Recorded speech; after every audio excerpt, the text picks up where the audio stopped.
Marcus Bennett stood at the edge of the crowded charity gala, swirling expensive champagne in his glass. At 38, he had everything money could buy. His tech company, Bennett Innovations, was worth billions. Tonight, like many nights, he smiled for the cameras while feeling empty inside. "Mr. Bennett, would you like to meet Dr. Washington? She runs the medical nonprofit we're supporting tonight," his assistant whispered. Marcus nodded, following her through the crowd of Manhattan's elite. That's when he saw her. Dr. Zara Washington stood talking to an elderly couple, her dark skin glowing under the chandelier lights. Her natural hair was styled in an elegant updo, and she wore a simple blue dress that somehow outshone all the designer gowns in the room. When she turned and looked at him, Marcus felt something he hadn't felt in years: nervousness. "Dr. Washington, this is Marcus Bennett, our biggest donor tonight," his assistant said. Zara shook his hand firmly. "Thank you for your support, Mr. Bennett. Though I wonder if you know what we actually do at East Side Community Health." Her directness surprised him. Most people treated him with careful respect or obvious flattery. "Please call me Marcus, and I'd love to learn more," he said, genuinely curious. For the next 20 minutes, they talked about her clinic. Zara explained how they provided free medical care to underserved communities. Unlike others at the gala, she didn't seem impressed by his wealth or power. "So what made you choose our clinic for your donation?" she asked. Marcus started to give his usual speech about community support, but something about her direct gaze made him stop. "Honestly, my team picked it, but now that I'm talking to you, I wish I'd been more involved in the choice." She laughed, a real laugh that made her eyes crinkle. "At least you're honest." 2 weeks later, a powerful storm hit New York, flooding parts of the city. East Side Community Health was damaged but still operating. Marcus watched the news coverage from his penthouse, recognizing the building from the charity event. Without thinking twice, he called his driver. When Marcus walked into the clinic in jeans and a t-shirt, carrying boxes of supplies, Zara almost didn't recognize him. The place was chaotic, patients everywhere, staff working nonstop. "Mr. Bennett, what are you doing here?" she asked, looking tired but determined. "I thought you might need help," he said simply. "And please, it's Marcus." For the next 8 hours, Marcus moved furniture, delivered water to patients, and did whatever was needed. His security team waited outside, clearly uncomfortable with the situation. At midnight, when things finally calmed down, Zara found him mopping a hallway. "You know, when you walked in, I thought you were here for a photo op," she admitted, leaning against the wall. Marcus smiled. "I've had enough photos to last a lifetime." "Why did you really come?" she asked. He paused, thinking carefully. "I wanted to do something real. Most of my life is meetings and decisions about money. Today I actually helped people." Zara studied him for a moment. "Well, we need volunteers every Tuesday and Thursday, if you're interested in something real." To his own surprise, Marcus heard himself say, "I'll be here." As he drove home that night, Marcus realized he was looking forward to Tuesday in a way he hadn't looked forward to anything in years. There was something about Dr. Zara Washington that made him want to be better than he was. Over the next 6 months, Marcus kept his promise. Every Tuesday and Thursday, he arrived at the East Side Community Health Clinic wearing simple clothes and ready to work. The staff stopped staring after the first few weeks. To them, he became just Marcus, the reliable volunteer who was surprisingly good with scared children. Zara watched him change. The arrogant billionaire she first met was slowly disappearing. One rainy Thursday, she found him playing cards with Mr. Johnson, an 80-year-old patient waiting for his medication. "He's teaching me how to play spades," Marcus explained with a smile. "I'm losing badly." Mr. Johnson chuckled. "Rich man needs to learn when to hold back his cards." Later that evening, as the clinic closed, Marcus asked Zara a question that had been on his mind for weeks. "Would you have dinner with me? Not as a doctor and volunteer, just as Zara and Marcus." She studied him for a moment. "I don't date volunteers. It complicates things."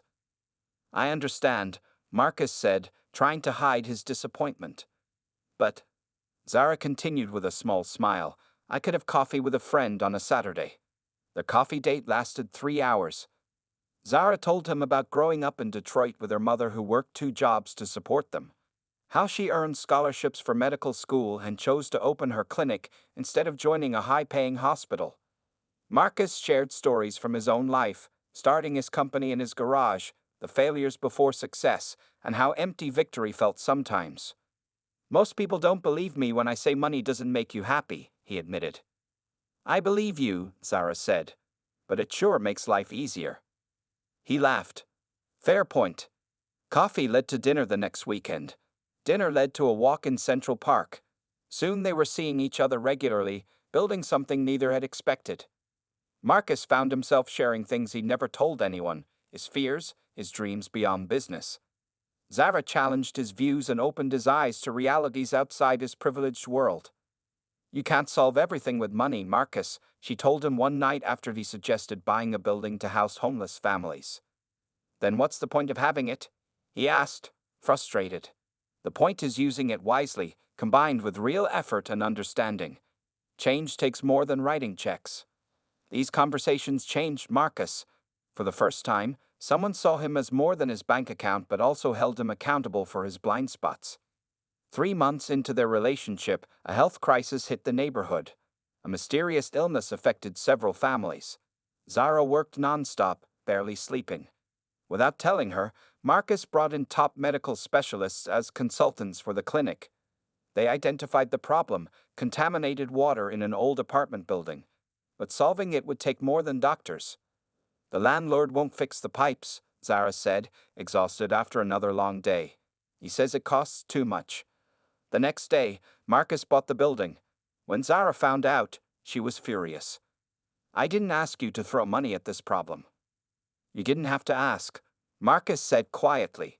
Those families needed help now, not after months of legal battles. Zara's anger softened. Just don't make a habit of buying buildings behind my back. For the first time in his life, Marcus was in a relationship where his wealth wasn't the most important thing about him. Zara loved his kindness, his willingness to learn, and how he read medical journals just to understand her work better. By their 6-month anniversary, everyone could see that Marcus Bennett, the lonely billionaire, had found something his money could never buy, a partner who made him better just by loving him. The trouble began in the 7th month. Marcus's company was working on a major deal, buying a smaller tech company that had created an important medical software. If successful, the software could help millions of patients, including those at Zara's clinic. This could change everything, Marcus explained one night over dinner at his penthouse. His eyes were bright with excitement. Imagine having AI that can diagnose diseases in places with no doctors. Zara smiled, caught up in his enthusiasm. That would be amazing for communities like the ones I serve. I need to work extra hours for a few weeks to make this happen. You understand, right? He asked, already checking his phone as it buzzed with messages. Of course, Zara said. Just don't forget about my award ceremony next month. It's really important to me. Marcus looked up and took her hand. I wouldn't miss it for the world. But the few weeks turned into a month. The regular dates became quick lunches between his meetings. Twice, he canceled at the last minute. Zara tried to be understanding. After all, this work could help people like her patients. On a rare evening together, they sat on his balcony watching the sunset over New York City. Zara rested her head on his shoulder. I miss you, she said simply. I'm right here, Marcus replied, kissing the top of her head. Zara turned to face him. Are you? Because your mind seems to be at work even when your body is with me. Marcus sighed. The deal is complicated. The other company is fighting back. I need to focus right now. For how long? Zara asked. Just until it's done, he said, not meeting her eyes. 2 days before Zara's award ceremony, where she would receive recognition for her work in community health, Marcus called her. I have a problem, he said, his voice tense. The deal might fall apart. I need to fly to California tonight for emergency talks. Zara felt her heart sink. Tonight? But my ceremony is the day after tomorrow. I know, and I'm so sorry. But if I don't go, we could lose everything we've worked for. When will you be back? She asked quietly. I don't know. Maybe in time, maybe not. Silence filled the phone line. Zara, please understand. This isn't just business. This technology could help your patients too. I understand, she said, but her voice was cold. Marcus missed the ceremony. Zara stood alone, accepting her award while looking at the empty seat in the front row. Her mother had flown in from Detroit to be there. Even some of Marcus's staff came to support her, but the one person she wanted most was absent. Later that night, he sent flowers and a text. "So proud of you. Meeting still going. Call you tomorrow." But Zara didn't answer his call the next day, or the day after. When Marcus finally returned to New York a week later, he went straight to her apartment. "I'm sorry," he said when she opened the door. "We got the deal. The technology is ours." Zara looked tired. "Congratulations." "I brought champagne," he said, holding up a bag. "We should celebrate." "No, Marcus," Zara said, not inviting him in.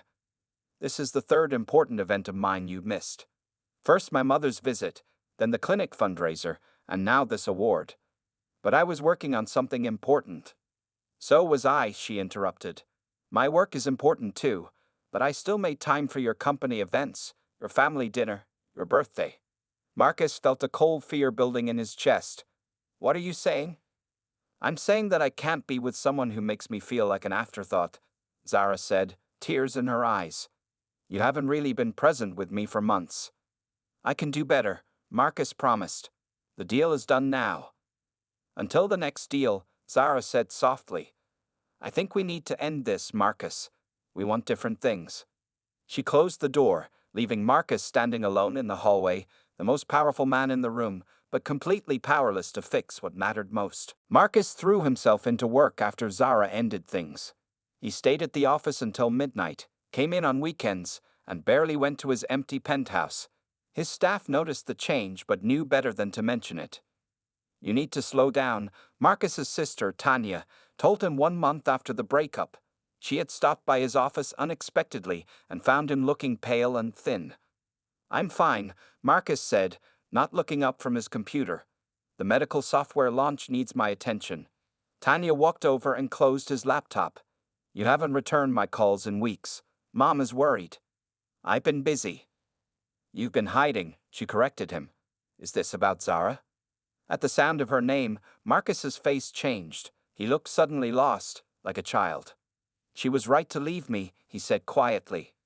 Later that night, after Tanya forced him to eat a proper meal, Marcus sat in his living room staring at the city lights.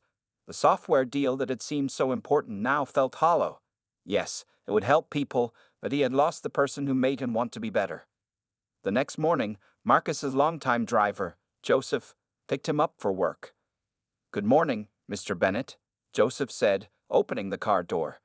Marcus nodded, noticing for the first time in weeks how tired the older man looked. "Is everything okay, Joseph?" Marcus asked. Joseph seemed surprised by the question. "Yes, sir, just worried about my wife. She's been sick." Marcus realized he'd never asked about Joseph's family before. "I didn't know you were married." 27 years, Joseph said with a small smile. "Actually, Dr. Washington helped get my wife into a special treatment program. That's why I've been starting work later these past few weeks." Marcus froze. "Zara helped your wife?" "Yes, sir, even after you two. Well, she's still called to check on Diane. That's a special lady, if you don't mind me saying." Marcus didn't mind. In fact, something was breaking open inside him. While he had been working and feeling sorry for himself, Zara had continued caring for people, even people connected to him. That afternoon, Marcus canceled his meetings and went to the one place he'd been avoiding, the clinic. He didn't go inside. Instead, he sat in his car across the street watching. He saw Zara exit the building around 7 p.m., looking tired but smiling as she talked with an elderly patient. She was still beautiful, still kind, still everything he missed. Back at his apartment, Marcus finally faced the truth. The problem wasn't his work or the deal. Problem was him. He had never learned how to balance his ambition with the rest of life. Money and success were easy for him. Real relationships were not. The next day, Marcus did something he hadn't done since college. He called a therapist. "I need help," he told the man on the phone. "I lost someone important because I couldn't see beyond my work." Dr. Rivera agreed to see him that afternoon. "So tell me why you're here," the therapist said once Marcus was seated in his office. "I want to get Zara back," Marcus answered immediately. And you think therapy will help you do that? Marcus thought for a moment. Actually, I need to fix myself first, whether she comes back or not. Dr. Rivera nodded. That's a good place to start. Over the next few weeks, Marcus began to understand himself better. How his poor childhood had made him obsessed with success. How he measured his worth by his achievements. How he kept people at a distance because he was afraid of needing them. You know, Marcus told Dr. Rivera during their fourth session, I could have sent a private jet to bring Zara to the office that day. I could have moved the meeting. I had options. I just didn't see them. What would you do differently now? Dr. Rivera asked. Marcus smiled sadly. Everything. For the first time in his adult life, Marcus Bennett realized that all his money couldn't buy what he truly needed, the wisdom to value what really mattered before it was gone. Marcus's journey of change began slowly. Each morning, he looked at himself in the mirror and repeated what Dr. Rivera had asked him to say. Success is not just what I achieve, but who I become. At first, the words felt strange in his mouth. By the third week, they began to feel true. Marcus started small. He called his mother every Sunday, something he'd been too busy to do for years. He had lunch with Tanya and actually listened when she talked about her kids. He learned Joseph's wife's name was Diane, that they had 3 grown children, and that she was finally getting better. Mr. Bennett seems different. Marcus overheard his assistant telling another staff member. He actually asked about my weekend and remembered my son's name. The old Marcus would have been angry at such talk. The new Marcus felt ashamed it had taken him so long to see the people around him as people. 2 months after the breakup, Marcus made another big change. He called his executive team to the conference room. Starting today, we're implementing new company policies, he announced. Nobody works past 6 p.m. without special approval. No emails on weekends. Everyone takes their vacation days. His COO looked shocked. But the medical software launch will happen on schedule, Marcus finished. But not at the cost of our people's lives. I was wrong before. That night, Marcus left the office at 5 p.m. for the first time in years. He walked through his neighborhood, noticing things he'd always been too busy to see: a small bookstore, a community garden, an old man playing chess by himself in the park. On impulse, Marcus sat down across from the chess player. Mind if I join you? He asked. The old man looked up, surprised. You know how to play? My grandfather taught me, Marcus said. I haven't played in years. They played until sunset. Marcus lost badly and found himself laughing about it. The following week, Marcus did something that scared him more than any business deal. He went to the community center near Zara's clinic and signed up as a volunteer. Not for show, not to see her, but because the work mattered. Do you have any experience? Asked the volunteer coordinator, not recognizing him without his business suit. Some, Marcus said. I used to help at the medical clinic down the street. He was assigned to the after-school program, helping kids with homework. On his first day, a 10-year-old boy named Devin looked at him suspiciously. You don't look like a teacher, Devin said. I'm not, Marcus admitted. I run a technology company. Then why are you here? Marcus thought carefully before answering. Because math homework matters too. Devin smiled for the first time. I hate fractions. Let me show you a trick my teacher taught me, Marcus said. 3 hours later, Marcus walked out of the community center feeling more satisfied than after closing a billion-dollar deal. He continued his therapy sessions, volunteer work, and even joined a support group for workaholics. Sometimes it was hard. Sometimes he slipped back into old habits, but each time he caught himself sooner. One day, his therapist asked, Have you contacted Zara? Marcus shook his head. No, I'm respecting her space. Is that the only reason? Marcus looked down at his hands. I'm afraid, he admitted. What if I've changed, but it's not enough? What if she's happier without me? Dr. Rivera nodded. Those are valid fears. But remember, real change isn't about getting what you want. It's about becoming who you should be, regardless of the outcome. That night, Marcus sat on his balcony looking at the stars, barely visible through the city lights. He thought about Zara, wondering if she ever thought about him too. He hoped she was happy, even if that happiness didn't include him. For the first time in his life, Marcus Bennett was becoming a man worthy of the love he wanted, whether he ever got another chance or not. 3 months after their breakup, on a cool Saturday morning, Marcus volunteered at a community health fair. The event was held in a school gymnasium not far from Zara's clinic. Marcus wore jeans and a simple t-shirt with the event logo as he helped set up blood pressure screening stations. "We need more chairs over by the diabetes testing area," called the event coordinator. Marcus was carrying a stack of folding chairs when he saw her. Zara stood across the room, speaking with an elderly woman. She wore a white coat over casual clothes, her hair pulled back in a simple style. Even from a distance, she took his breath away. Marcus froze, unsure what to do. He hadn't planned for this moment. Part of him wanted to turn and leave before she saw him. Another part couldn't look away. Before he could decide, Zara looked up. Their eyes met across the crowded gym. Her smile faded, replaced by surprise. For a long moment, neither of them moved. Then Marcus nodded politely and continued with his task, carrying the chairs where they were needed. His heart pounded so loudly he was sure everyone could hear it. "I didn't know you would be here," a familiar voice said behind him. Marcus turned to find Zara standing there, looking calm but uncertain. "I've been volunteering with the community center for a while now," he explained. "I didn't know you'd be here either." An awkward silence fell between them. "How have you been?" they both asked at the same time, then laughed nervously. "You first," Marcus said. "Busy," Zara replied. "The clinic got a new grant. We're expanding our services." She paused. "You look different." Marcus ran a hand through his hair, which was longer than when she'd last seen him. "Good different or bad different?" "Just different," she said. "More relaxed, maybe." Before they could continue, the coordinator called for all volunteers to return to their stations. The health fair was opening to the public.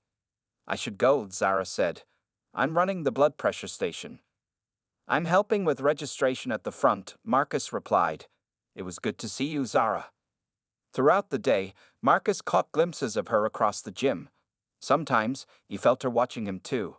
He noticed how she took extra time with nervous patients, how she made children laugh before checking their vitals, how the other doctors respected her opinion. During lunch break, Marcus sat alone eating a sandwich when someone set a cup of coffee on the table beside him. "You still take it black, right?"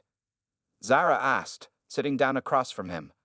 "Yes," he said, surprised and touched that she remembered. "Thank you." "So," she said after a moment, "Joseph told me his wife is doing better." Marcus nodded. "The treatment program you found for her worked wonders. Thank you for that." "It wasn't for you," Zara said quickly. "I did it for them." "I know," Marcus said. "That's who you are. You care about people, not what they can do for you." Zara studied him carefully. "Joseph also mentioned you've changed company policies. Shorter hours, mandatory vacations." Marcus shrugged. It was long overdue. People need balance. "And what about you? Have you found balance?" "I'm trying," he answered honestly. "Therapy helps, so does volunteering. I play chess in the park on Sundays now." Zara raised an eyebrow. "Chess?" "I lose most of the time," he admitted with a smile. "Turns out I'm not good at everything." For the first time that day, Zara's smile reached her eyes. "Now that does sound like a change." Their break ended too soon. As they returned to their stations, Zara paused. "Some of us are getting dinner after this. Nothing fancy, just pizza at Mario's. You could join, if you want." The invitation hung in the air between them, not quite a second chance, but a small opening. "I'd like that," Marcus said simply. As he watched her walk away, Marcus felt something he hadn't expected. Not just hope for reconciliation, but pride in himself. Whether Zara came back into his life or not, he was becoming someone he could respect. And that, he realized, was the most important change of all. The pizza dinner after the health fair marked a new beginning. Not of their relationship, but of a careful friendship. Over the next few weeks, Marcus and Zara saw each other occasionally at community events. Their conversations were polite, sometimes even warm, but always guarded. One evening, as Marcus left the community center after helping with homework club, he found Zara sitting alone on a bench outside. She looked troubled. "Is everything okay?" he asked, sitting beside her but leaving space between them. Zara sighed deeply. "Not really. The clinic is in trouble. Patients? Marcus asked.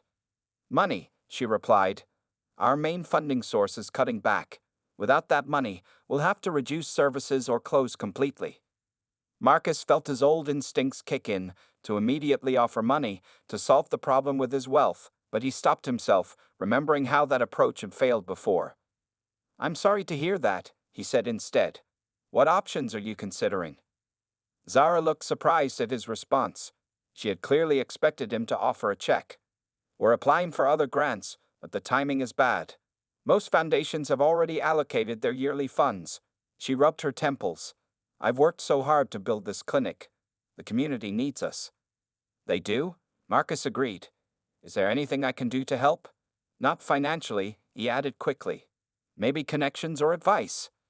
Zara studied him for a moment. Actually, I could use help reviewing our grant applications. A fresh perspective. I'd be happy to, Marcus said. Later that night, alone in his apartment, Marcus sat thinking. He wanted to help Zara's clinic, but not in a way that would overstep boundaries or repeat past mistakes. After hours of consideration, he made a decision. The next morning, Marcus called his company's nonprofit foundation director. Sandra, I need information on health organizations looking to fund community clinics, he explained. But I need to be hands-off on this one. May I ask why? Sandra inquired. It's personal, Marcus replied. I want to help someone important to me, but I need to do it the right way. Over the next 2 weeks, Marcus worked quietly behind the scenes. He didn't donate money directly or pressure others to do so. Instead, he made careful introductions between Zara's clinic and potential funding partners. He shared information about upcoming grant opportunities that weren't widely publicized. He connected Zara with a consultant who specialized in healthcare funding, paying the consultant himself without telling Zara. One evening, Marcus received a text from Zara. Something amazing happened. Can we talk? They met at a small coffee shop halfway between their homes. Zara was practically glowing with excitement. The Westbrook Foundation wants to fund our clinic, she explained. 3 years of stable funding, plus support for our expansion plans. That's wonderful news, Marcus said, genuinely happy for her. Yes, but here's the strange part, Zara continued. They said someone recommended us specifically. When I asked who, they mentioned Sandra Torres. Marcus tried to keep his face neutral. Sandra was his foundation director. And then, Zara said, watching him closely, I remembered that Sandra Torres works for Bennett Foundation. Marcus took a sip of his coffee. Is that right? Marcus, Zara said softly. Did you help us get this funding? He met her eyes. I made some introductions. The clinic got the funding because of the amazing work you do. All I did was make sure the right people knew about it. Why didn't you just write a check? That would have been easier. Marcus set down his cup, because the clinic is your life's work. You don't need a temporary bailout from me. You need sustainable support from people who value what you've built. Tears filled Zara's eyes. You really have changed. I'm trying to, he said honestly. Zara reached across the table and took his hand, the first time she had touched him since their breakup. Thank you, she said. Not just for the clinic, but for respecting me enough to help in the right way. As they sat there, hands connected across the table, something shifted between them. Not forgiveness exactly, but the possibility of it. And for Marcus, that possibility was worth more than all his billions. 1 year after their breakup, Marcus sat nervously in his car outside a modest 2-story house in Detroit. The spring air was warm, filled with the scent of blooming flowers from the well-kept garden in front of the Washington family home. You can do this, he whispered to himself, checking his reflection in the rearview mirror. No expensive suit today, just comfortable jeans and a blue button-down shirt. In his hands, he held a homemade sweet potato pie, his third attempt after burning the first 2. Inside the house, Zara was helping her mother prepare Sunday dinner. The past 6 months had brought many changes. After the clinic received its new funding, Zara and Marcus had slowly rebuilt their relationship, this time with clear boundaries and honest communication. Is he still coming? Asked Mrs. Washington, stirring a pot of her famous gumbo. He texted 15 minutes ago, Zara said, checking her phone again. He's probably just nervous. Well, he should be. Her mother replied with a smile. It's not every day a billionaire has dinner with regular folks. The doorbell rang, making both women look up. I'll get it, Zara said, wiping her hands on a towel. Her heart beat faster as she walked to the door. Marcus stood on the porch, looking more anxious than she'd ever seen him, even more than when he closed billion-dollar deals. Hi, he said, holding out the pie. I made this. Well, I tried to make it. It might be terrible. Zara laughed, taking the pie in his hand, pulling him inside. Come in. My mom's excited to meet you, officially this time. The last time Mrs. Washington had seen Marcus was at Zara's award ceremony a year ago, where he had been noticeably absent. Today would be different. Mrs. Washington, Marcus said, extending his hand to Zara's mother. Thank you for inviting me to your home. Call me Gloria, she replied, ignoring his hand and pulling him into a warm hug instead. Any man who makes my daughter smile again is welcome at my table. Dinner was nothing like the fancy restaurant meals Marcus was used to. The dining room was small, the table simple wood, and the plates didn't match. But the food was delicious, the conversation easy, and the laughter genuine. So Marcus, said Zara's Uncle James, passing the cornbread. Zara tells us you've been learning to cook. Marcus nodded. Basic things. I can make breakfast without burning it now. He makes good pancakes, Zara confirmed, smiling at him across the table. As the meal continued, Marcus shared stories about his childhood, things he rarely talked about, like how his mother worked 3 jobs after his father left, how they sometimes didn't have enough to eat, how his first business was mowing lawns to help with bills. People see the billionaire, he explained, but they don't see the journey. We see you, Gloria said kindly, the man our Zara loves. Later, as the sun began to set, Marcus and Zara sat on the front porch swing. Inside, they could hear her family cleaning up, arguing playfully about whose turn it was to wash dishes. Thank you for today, Marcus said, taking Zara's hand, for sharing your family with me. They like you, Zara said, even Uncle James, and he doesn't like anyone. Marcus laughed, then grew serious. I never had this growing up. A big family, Sunday dinners, people who love each other without conditions. You have it now, Zara said softly. If you want it. Marcus turned to face her. I do want it. I want you, Zara. Not because you make me look good or because you're impressive, though you are. I want you because you make me want to be better. You've done the work, Zara said, touching his face. That's what matters. As the porch light came on, casting a warm glow over them, Marcus realized he had finally found what all his money could never buy, a place to belong, with a woman strong enough to walk away when he wasn't worthy, and kind enough to give him another chance when he was. In that moment, surrounded by the sounds of family and holding the hand of the woman he loved, Marcus Bennett, billionaire, CEO, volunteer, and now, simply, a man in love, knew he had finally found his true home.